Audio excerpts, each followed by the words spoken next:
beginning, I'm going to teach you guys how to make our thumbnails, then we'll go into effects, sound effects, music, and then finally the fonts Emma uses.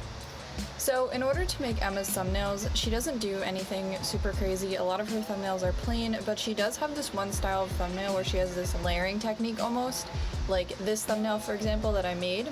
The first thing you're going to want to do is go into an app. It's called Pixar, and this is how we're going to get this layering feature. You're going to want to add 2 photos for the background and then 1 for the foreground. The photos for the background in this case are the pictures of Emma wearing the jeans or the outfits. So what I'm doing is I'm just going ahead and cropping them using the crop tool and just making sure that they look the way I want them to look. I'm just going ahead and doing this to the other one as well.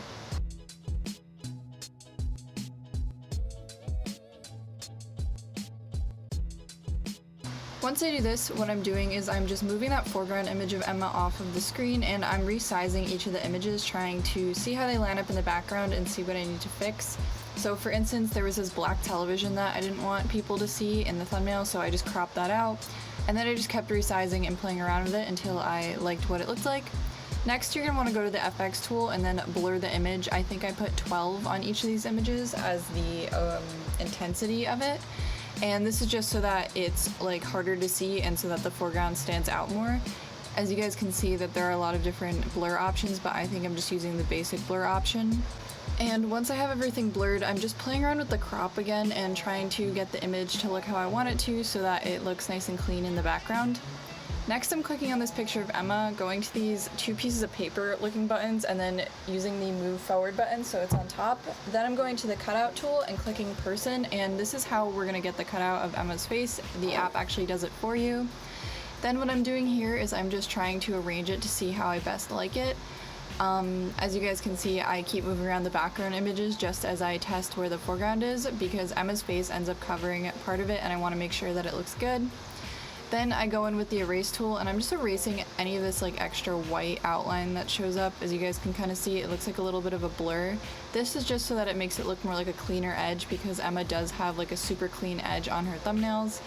And yeah, I'm not erasing too much. I accidentally erased part of her arm here, but it's just getting rid of that white part for the most part, and then anything else that doesn't look very good, like that weird like semi-opaque blob.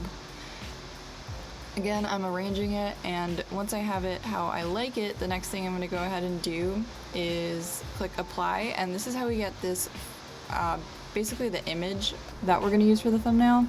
Next, I'm going into this app called Fonto, and this is where we're going to add the text. I'm using the font Arial Bold Italic because that's the font Emma uses in most of her videos now. And I'm just typing in the text that I want. So she has 2 pieces of text, one that says before and one that says after. And I'm just roughly arranging it right now and resizing it. So she also adds this stroke around her text, so you go to style, stroke, and then you can change the color to red, alpha, and then you can change the size of it. I'm just playing around with the size and the color of it because I wanted to make sure that it looked like Emma's.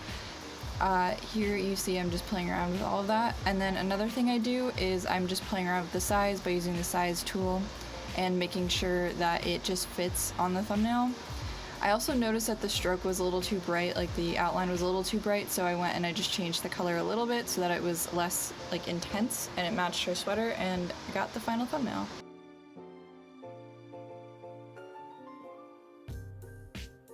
In her videos, Emma Chamberlain uses a variety of different effects in order to give her videos character. Some of them include a slow zoom, a fisheye effect, underwater effect, wavy text, jump cuts, and jump zooms in order to do this. In the past, she used a lot more effects, but now she's kind of dialed it down a little bit, and I'm going to be showing you guys how to get some of these different effects. It's important to note though that some of these you cannot do on your phone, so I will not be teaching you guys how to do them, but I will be teaching you how to do them on Final Cut Pro instead. The apps that you're going to need for this are CuteCut Pro, iMovie, and then Final Cut Pro for these following couple of effects in this tutorial. The first effect I'm going to be teaching you guys how to do is the slow zoom. Now, you can do this in the app called CuteCut Pro or CuteCut. CuteCut Pro costs $6, but if you want a free version, it's CuteCut, but it does have a watermark. What you're going to want to do is go into the app and add your clip. Then you're going to click on that clip, click on the magic wand, and then click on Custom Transition. As you see here, I'm dragging this arrow back and forth, and that will basically give you the length of the zoom. So I'm just using 2 fingers to zoom in, and as you guys can see here, when you make those 2 arrows super close together, the zoom happens very quickly, whereas if you drag them apart, the zoom's gonna happen a lot slower, like this. It's just a matter of taste and preference for this effect. The next effect I'm going to be teaching you guys how to do is a jump cut. It's super easy, and a lot of the time people do it when there's a pause in the video, so you're going to want to find where there's a pause in speaking, go to the split clip, and then just shorten whatever part you want. Basically, all this does is it adds like a little jump in what you're seeing and what you're hearing, so that it just makes it cleaner and cuts out any boring part.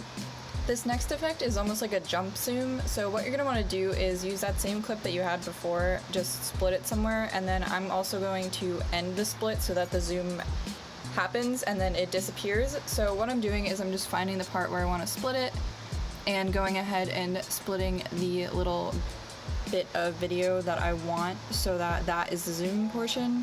I'm clicking on that, and then I'm just going to this magnifying glass and then doing the pinch to zoom option and using my 2 fingers to make it bigger. And as you guys can see, when it plays, it's going to look like that.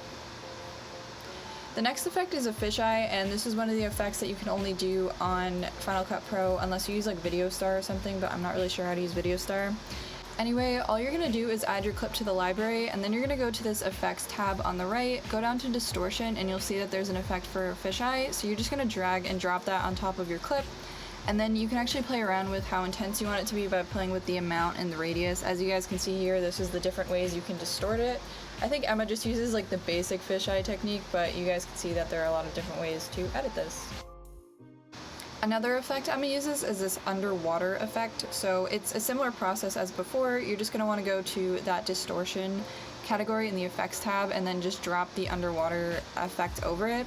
I always change the size to be a lot bigger, and I change the speed so that it's a lot slower so that it looks a little bit more natural because it goes very fast otherwise, but this is basically like what it looks like after adjusting it. And then finally, how to do her wavy text effect that she uses in her intro. First thing you're going to want to do is add text to your movie, so I'm just finding basic text. I don't want it to fade in or anything. Then I'm going over to the tab on the right and I'm just making it say whatever I want it to say. So in this case, since I'm recreating her intro, I'm actually typing Emma Chamberlain. Then I'm changing the font to Arial Bold Italic, so you have to change it to Arial first. And then I'm going to the, changing it from regular to bold italic and changing the size. So basically just editing the text how I want it. Then I'm dragging and dropping that underwater text effect over just the text, and then I'm changing the size to make it a lot bigger because I want it to look a little bit like more natural and not all wavy and weird that distorts the text too much. And then I'm changing the speed to be a lot slower than what it's set at, and then this is basically what it looks like, and this is what Emma Chamberlain's intro looks like and how some of her text in her videos looks.